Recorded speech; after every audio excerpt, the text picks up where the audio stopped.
এই যে আম ধরেছে আমাদের, দেখো এই যে এই যে এই যে এই যে কত সুন্দর সুন্দর আম আম ধরেছে। আবার এই যে আবার মুকুল, এখানে আম ধরবে।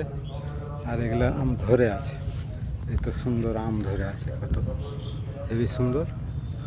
আর এগুলো মুকুল, তো পেয়ারা পেয়ারা।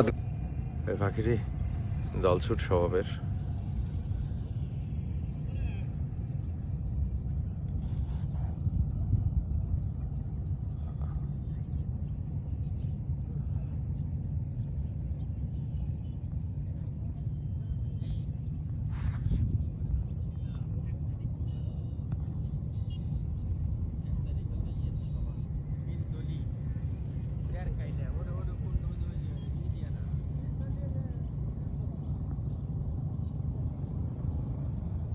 এদিক থেকে এই ঝাঁকটি চলে গেছে।